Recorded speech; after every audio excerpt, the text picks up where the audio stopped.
What happens when you give the power of God to a kind and well-intentioned man? Will he rise to the occasion and use his power for the betterment of society? Or will it warp him into thinking that anything he does is justified? Hi, my name's John, and for those of you who aren't familiar, I'm working on getting my master's degree in clinical mental health counseling. And so today, I want to take my final and most in-depth look at the character of Dr. Takuto Maruki, and why, in my opinion, he is the most interesting character in all of Persona 5 Royal. So if you like this kind of content, you want to see more of it coming from this channel, make sure to like the video, subscribe, and ring that notification bell so you never miss another upload. And why even sharing this video wherever you like sharing things, whether that's on Discord, Twitter, WhatsApp, or anywhere else. But with all that out of the way, let's just jump into the video. So as always, let's go back as far as we can, because finding out where Maruki came from will give us context as to what led him to becoming the man we know today. In his 8th social link with Joker, we learn as he's talking to his colleague that while he was in his graduate program, Maruki was, on the surface, not dissimilar to the Maruki we see and get to know throughout the course of the game prior to the 3rd semester. It seemed as though everything was going well for Maruki at this time. He was happily in love with his high school sweetheart, Rumi. His research into the cognitive world was getting a lot of attention, support, and backing. Really, it seemed like he was on top of the world. But as we all know, this wasn't meant to last long. In his 9th social link, we learn that when he and his girlfriend of the time visited her parents, it was here that his life would change forever. While they were there, burglars broke into their home, killing Rumi's parents and attacking Rumi on their way out, as Maruki watched helplessly, leading to her being sent to the hospital and sinking into a profound depression that ultimately ended her up in a catatonic state. And now, before we go any further, if we're going to understand Maruki, we really need to talk about grief. This is something that I talked a lot about in my video about Felix from Fire Emblem Three Houses, but we can't talk about Maruki without discussing how his grief surrounding what happened to Rumi and her family affected him to such a profound degree. Grief is a tricky subject because no two people will experience it in the exact same way. While one person will be able to cope and find peace with a loss in a short period of time, it could take another person a lifetime. With this in mind, it's important to be able to recognize how a person tends to express their grief, and to do this, we should look at the work of Terry Martin and Kenneth Doka. In their book, Men Don't Cry, Women Do: Transcending Gender Stereotypes of Grief, they explain that there are 2 core grieving styles that operate as polarities on a continuum, with these styles being instrumental grief, which is characterized by the American Counseling Association as displaying itself as a more cognitive approach, meaning the individual will have the desire to control emotion and focus more on performing tasks and problem solving, and the other being intuitive grief, which is illustrated by a heightened experience and expression of emotion and a desire to talk about the loss, which we really only see when Maruki is opening up to Joker in this 9th social link. Now, it's important to realize that people can have aspects of both styles, which we refer to as blended grievers. And because everyone will be at a different place on this continuum, we need to figure out how Maruki specifically experiences his grief. And we can actually see this immediately within this first memory of him talking to Rumi in her hospital bed. Right off the bat, we can see that since the incident, Maruki has really thrown himself into his studies and the completion of his paper in an effort to be able to change the cognitions of criminals, but also so that he can have the ability to remove the adverse effects of trauma from a survivor of awful events like Rumi. While in this scene, he seems very chilled out and composed, I believe that him thrusting himself into his work is how he is naturally grieving the death of Rumi's parents and the idea that the love of his life is hospitalized. realized. He has made his goal to be able to act as a force that can reverse these horrible outcomes for people like Rumi, and all the while trying to escape his feelings of loss. While it's clear that he was dedicated to his research prior to this, I believe that the fact that his grieving style is likely very instrumental led him to throwing himself into his work. Instead of focusing on how he was experiencing his emotions, he put all of his effort into problem solving and trying to control the situation, and to an extent really tried to escape and ignore these negative emotions in favor of his perceived progress towards that solution. This desire to remove trauma after seeing Rumi experience a post-traumatic episode is also what led to his persona to reach out to him and grant him the power of actualization, thus leading him to not only remove the effects of Rumi's trauma, but to completely remove himself from her cognition. While we could argue about the ethics surrounding these actions probably all day, it can't be denied that he did this in a complete act of selflessness without caring about what this would do to himself psychologically. And as we can see throughout the course of the game, this will have profound ripple effects on his mental state. I do think that his actions from here on out, while being very instrumental in concept, go much past what would be considered a healthy grieving process and are within the realm of, as I mentioned earlier, kind of an escapist mindset, doing whatever he can so that he does not have to think about the consequences of his actions and his loss in regard to Rumi and her family. It's interesting because within the frame of Erik Erikson's theory of psychosocial development, a theory that claims that as we grow, we all have developmental crises that we attempt to overcome. And so at this point in the story, Maruki would be working through the intimacy versus isolation stage of development, which typically occurs between the ages of 18 to 40. It's in this sixth stage of development that individuals begin forming intimate attachments with individuals outside of their immediate family. In essence, we tend to gravitate towards wanting to share who we are with others more intimately and having longer term commitments in this stage of life. Obviously, this is a generalization and isn't universal, but this is the trend. And it's clear through Maruki's relationship with Rumi that he was moving towards successfully achieving this intimacy in this stage of development until she was hospitalized and he altered her cognition, which instead sent him on a path to isolation and loneliness, which we can see very clearly throughout the story. While he was able to develop a somewhat strong relationship with one of the students he counseled, Joker, this is the only relationship we really see him maintain and nurture to any notable extent after the Rumi incident. And even this relationship was colored and overshadowed by his desire to complete his research surrounding cognitive science in the hopes of erasing severe and crippling trauma from the world. Really, Joker was never a relationship he inherently wanted to nurture, but he knew because he saw Joker, Ryuji, and An returning from the metaverse right after the Kamoshida incident that Joker would be able to help him accomplish his goals. But we can't talk about Maruki's research without discussing the second memory that we see in his palace. It's in this memory that we see Maruki discussing his intense frustration surrounding his research being shut down without any real warning or adequate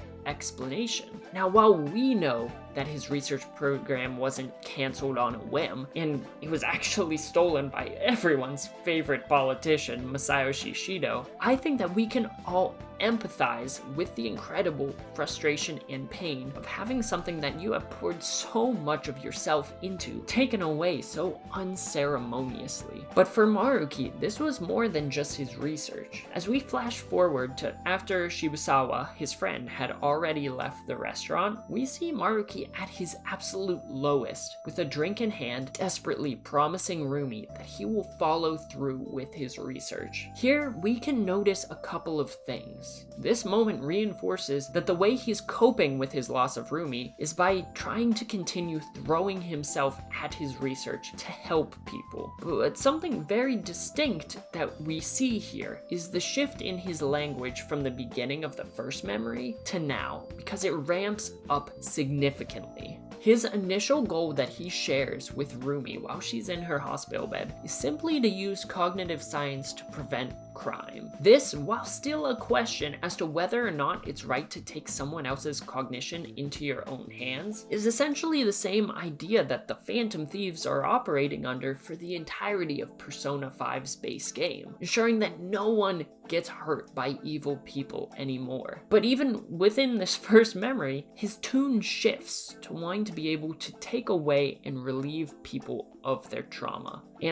But even within this first memory, his tune shifts a bit to wanting to be able to not only prevent crime, but to take away and relieve people like Rumi of their trauma.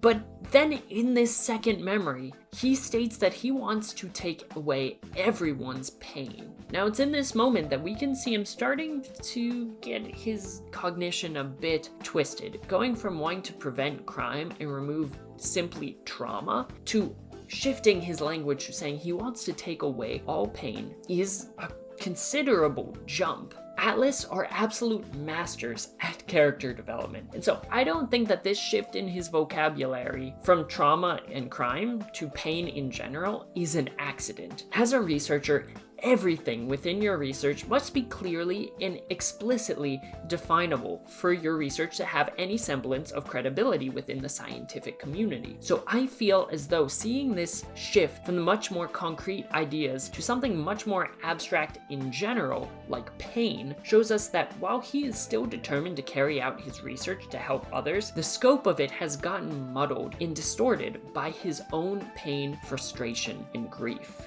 And it's this distortion which begins the domino effect that fuels his desire to save people from their pain, leading him, while he's completing his paper surrounding cognitive science, to become a counselor and open up his own private practice to begin helping people, one client at a time. It's here that we see this distortion in full display when he alters the cognition of Sumire Yoshizawa after the death of her sister. And while I react to this session and all of his sessions at length and the ethics surrounding his counseling technique, as he calls it, I do think that this incident shows us very much where his headspace is at. It's here that we can see that he has begun developing what is often referred to as a messiah complex. Now, I want to make it very clear that a messiah complex is in no way a clinical term or diagnosable from the DSM-5's criteria, but instead, it's just a term that's more to specifically explain individuals who display the excessive belief that they must save or assist others. If we were going to use more clinical terminology though, this would be considered a delusion of grandeur, which is defined by the APA as being the false attribution to the self of great ability, knowledge, importance, or worth, identity, prestige, power, accomplishment, or the like. When Sumire expressed a desire to become Kasumi, Maruki took it upon himself to use his powers of actualization to make this desire come true, because in the moment, he believed that this was the correct choice, and without a second thought, he erased Sumire in favor of what he perceived to be the better, healthier alternative with this Kasumi personality. While it's easy to see how problematic this solution was, he continued to see her throughout the course of Persona 5 Royal, never once questioning his salvation or judgment, at least from what we see. Then, once he becomes a counselor at Shujin Academy, we slowly get more and more hints through his counseling sessions that point towards his true nature and intentions, showing us his lack of investment of ethics that would typically define a mental health counselor's practice. Though no example is more obvious than how he explains counseling to Yusuke in their mini-session thing. Yusuke questions his methods of counseling, asking if Maruki leads his clients to their decisions, then are they really making these decisions for themselves? And Maruki responds to this exactly how we'd expect effect, essentially saying that some people have life circumstances that confine them to certain frames of mind, and if he can lift the weight off of their shoulders, then so be it. This moment shows us a lot about his thought processes, because he believes that the means always justify the ends. As long as people are happy at the end of the day, then it doesn't necessarily matter how they got there, even if they're effectively brainwashed into it, like Sumire. But I think even past this, it shows just how profoundly Maruki lacks self-awareness. At this point, he's been trapped in his own line of thinking, having this compulsive need to finish his research to save everyone in the world, not taking a moment to consider whether the way he was going about it was right or not. I mean, we know that his palace is already existence by the time he has this conversation with Yusuke. So clearly, these distortions have already taken root in his mind to such a profound degree that he was able to manifest a palace. And so, with all this in mind, this really cements in for me that he has not healthily coped with the grief surrounding the loss of Rumi yet. And due to the combination of his instrumental grieving tendencies and his budding delusions of grandeur, all while he's working with the leader of the Phantom Thieves to ultimately complete his research and set forward what seemed to be his plans for total actualization, this raises some red flags. If we flash forward to the final memory that we see in Maruki's palace, we get to see him fully awaken to the power of his persona, Azathoth, the all-powerful idiot god from Lovecraftian mythology. Well, I'm no expert in Lovecraftian mythology, just this title is very fitting to how we've seen Maruki develop as he has become all-powerful in this third semester. But this all happens as he confronts his old professor out of spite to show that he has concrete evidence surrounding his research. And this just so happens to be the exact day that the Phantom Thieves fought and dethroned the god of control. And shortly after this, Maruki would stumble into the heart of Mementos, take root, and become the successor of the god of control on Christmas Eve. And this is where things get a bit tough from my standpoint, because I'll be honest, I haven't taken the class on what becoming an actual god among men does to someone's mental health. So it's a bit outside of my scope of practice. But I'll try my best, and I'm going to say that his delusions of grandeur that manifested itself before as what appeared to be colloquially termed as a messiah complex have, in essence, leveled up to also encompass a full-blown Jehovah complex, which is a term that comes from Jungian psychoanalysis, which, if you're familiar with Carl Jung, his ideas have actually influenced a lot of aspects of the Persona franchise, but that's a video for another day. In essence, the Jehovah complex is exactly what it sounds like. It's a megalomania in which the individual experiences delusions of grandeur and identifies with qualities associated with God. And this certainly encompasses Maruki's mental state within the third semester. Maruki has determined that his will and his goals of eliminating pain are infallible, refusing to see any potential errors or misgivings of his actions. He's been consumed by his desire to heal the world to the point that he is ready to do whatever it takes to impose his reality on everyone. While he constantly says that he wants to have a discussion and see eye to eye in terms of what he's trying to do, it's clear that he never has any intention of reaching a compromise with Joker and Akechi. He simply wants them to see what he perceives to be his own deluded perspective of the world and his actions. He can't see, or rather, more accurately, he doesn't want to see that what he is doing takes away the free will of everyone he's actualizing and has access to through his newfound control of Mementos, Persona 5's manifestation of the collective unconscious. We can even see how far these delusions of grandeur and his obsession with his own ideals go when Sumire's actualization is broken and he forces her to rewatch her own sister's death. This ties very much into his mindset of the ends justifying the means. He decides to re-traumatize her before asking her if she wants his help and for him to take the pain away, while she is in her absolute most vulnerable state. And it doesn't seem like he sees any issue and simply doesn't care if there is one. At this point, Maruki's delusions have reached the degree that the only way for someone's desires to be correct and worthwhile is if they align completely with his own ideology, which is why when the rest of the Phantom Thieves arrived, he was so shocked that someone who had experienced his actualization firsthand could choose to reject it so vehemently. Because he was never able to process his own grief in a healthy way, he is projecting his own insecurities and his own shortcomings on the rest of the world. Instead of confronting his pain and trying to move past it in a healthy way, Maruki has lived for all of these years unable to move on, deciding that it's likely that no one else can grow or move past their pain either. And so it's his responsibility to save and reform the world so that no one ever has to feel pain again, even if it's at the cost of their free will. His belief that he knows best, combined with the power of a god, permits him to create what on the surface genuinely does look like a utopia, but doesn't permit people to go through hardship or grow from that hardship. And the most striking and disturbing example, Maruki not permitting anyone to live in his reality without conforming to his actualization, is seen in the ending, in which you miss the deadline. Maruki constantly assures Joker throughout the third semester that he won't be forced into agreeing with him, even though Maruki does kind of hold Akechi's life hostage, implying that he's in fact part of the actualization and will disappear if Joker doesn't sip the Kool-Aid. But if you do end up missing the deadline, then Maruki will appear in your dream and put you into an eternal sleep in the attic of LeBlanc,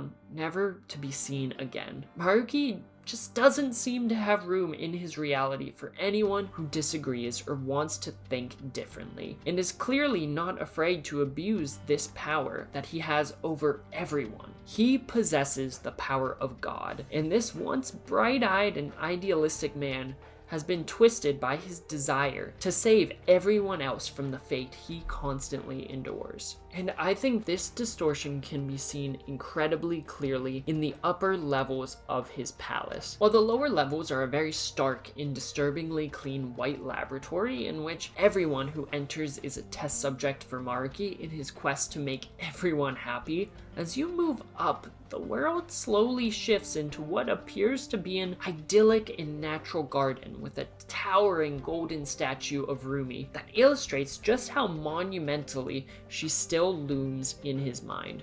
But what I want to focus on is his treasure room, which shows us the Garden of Eden, with people frolicking naked, blissfully unaware of the world around them, just like it's told in the beginning of the Bible. This is what Maruki wants more than anything, for people not to have to think for themselves and being able to just live carefree, pain-free lives. And the center of this room is a giant tree full of, if we're sticking with this biblical analogy, forbidden fruit. And at the top of this tree is where the Phantom Thieves' final confrontation with Maruki occurs, as they attempt to steal his treasure, almost symbolizing the Phantom Thieves being the ones who ate the forbidden fruit, regain consciousness, and are trying to be thrust out of paradise by Maruki, or as he sees himself, God. And when he falls for the first time, after trying everything he can to manipulate and convince the Phantom Thieves of his justice during the battle, and to give into his reality, it's revealed that his treasure is manifested as a torch because he believes himself to be a light to guide the people, really highlighting the fact that he sees himself as the idyllic savior of the world. And as the palace begins to crumble and his dreams become more and more threatened, Maruki says this: "Chosen by the world itself. Granting this wish is my responsibility." And as the second phase of the battle progresses and he becomes more and more desperate, he maintains this delusion as tightly as he can because it's all he has left. Because once Adam Kadmon has been defeated, this is the first time that he acknowledges that all of this has been him running from the past. This transcended simply just using his work and his grief to solve problems and keep himself occupied from thinking about his emotions. While it's clear that this started as a product of his instrumental grief, it quickly became a profound level of escapism for him. This idea of creating an ideal world to rule over and to eliminate the cruel one that took absolutely everything from him was too tempting. And he even at this point acknowledges that it's better for someone's growth when they tackle something head on. But sometimes that's just not plausible from his perspective. And this is the humanity of Dr. Takuto Maruki, and why he is by far my favorite character in all of gaming, regardless of how much I have bashed on his counseling, because his storyline is one with no straightforward conclusion and no straightforward answer. There's a lot of trauma in the world that no one deserves to experience, and a lot that is incredibly difficult to move past. But the question is it right to take away the choice to try and move past those hardships on one's own 2 feet? And it's in the final fistfight between Joker and Maruki that he's finally able to express his anger and his grief, though in the end he just gives up, failing to summon the strength to face reality as it's truly meant to be, his life only being saved by the determination of Joker. While his intentions were certainly nothing short of pure at the beginning, wanting to use cognitive science to reform crime and remove severe trauma from those who needed it. As Maruki became more warped and stewed in his grief, this progressed into wanting to eliminate all pain from the world. And this is the tragedy of Takuto Maruki.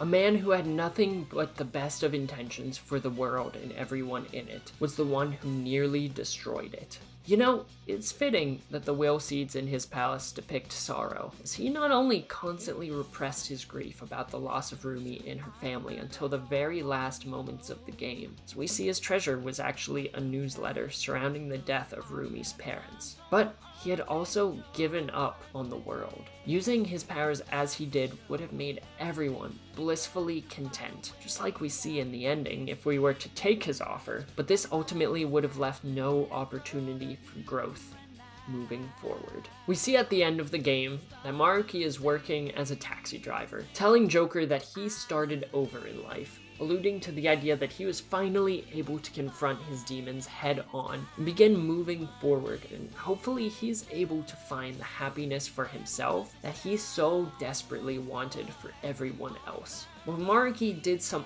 undeniably terrible things, and he was definitely not a good counselor. He is not a bad person, and hopefully he will be able to grow from these hardships. Maybe he'll be able to build a new world someday, but this time with compassion and understanding instead of force.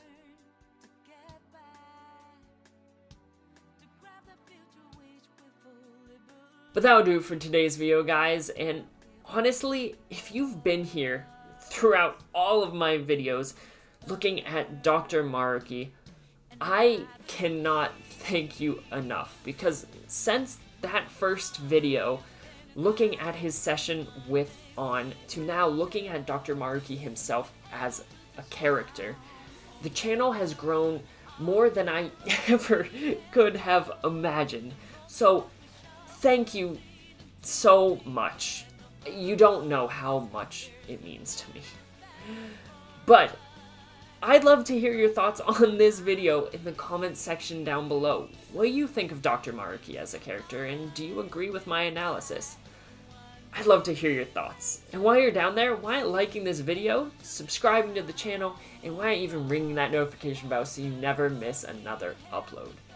And why not even sharing this video wherever you like sharing things, whether that's Twitter, Discord, or WhatsApp, or anywhere else. And I hope you have a fantastic rest of your day, a fantastic rest of your week, and why not even a fantastic rest of your month. And I will see you in the next video. Later.